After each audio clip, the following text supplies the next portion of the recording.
विषय बाबा कहते हैं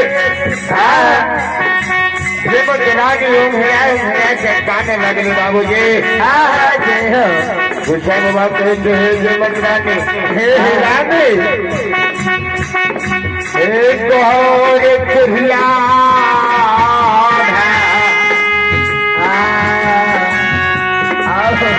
तेरा दुआई पर आवे छो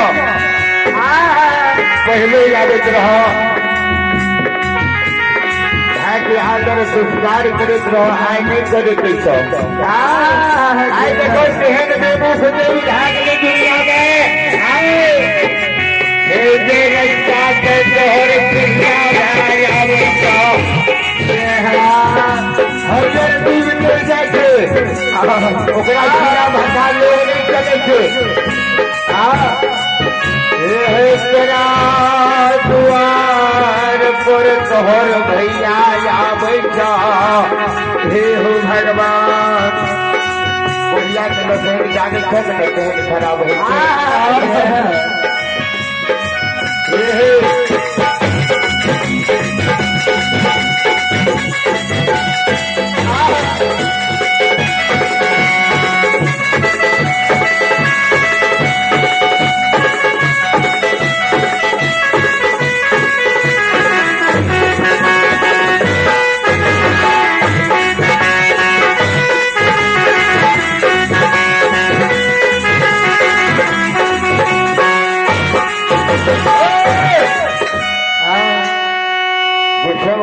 बाबू जी कोहिला के नजर बहुत खराब है बहुत खराब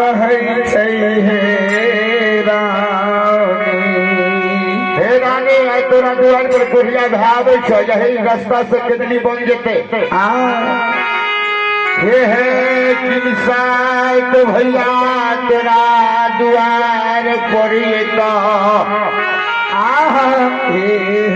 रानी अब भैया के आदर संस्कार करवा कोरिया के नजर बहुत खराब है कोरिया के नजर लग जेता हे महारानी कोरिया के नजर पुस्तक तक जाए छे कोरिया के नजर लग जेता कोई कुल खंडार कथा कुटुंबी करता भैया जे तोरा दुआर पर तो भैया से तू भेंट मुलाकात नहीं करी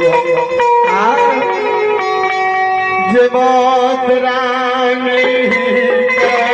बाबू जे हाय हो भगवान हम देवता के विषय बाबा के बानी सुन के रानी कई चलू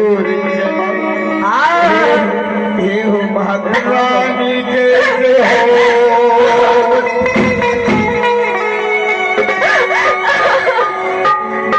बाबा हे हो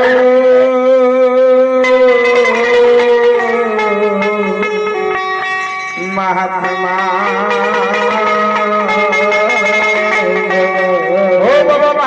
हमरा दुआर पर भैया आते हमारे भेंट करे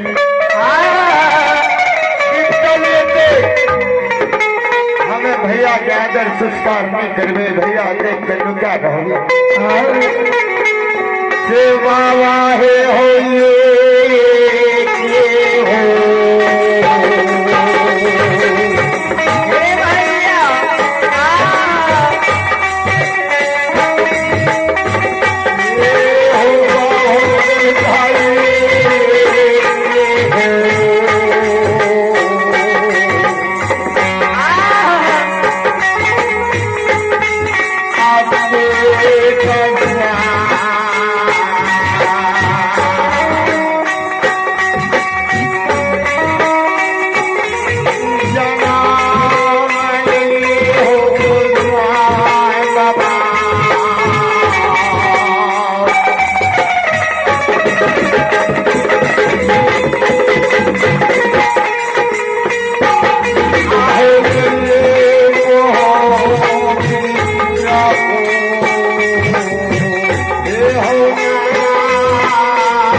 में चल लिए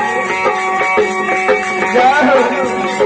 या कोई जवान बताए घूम धाम हमारे विवाह जाओ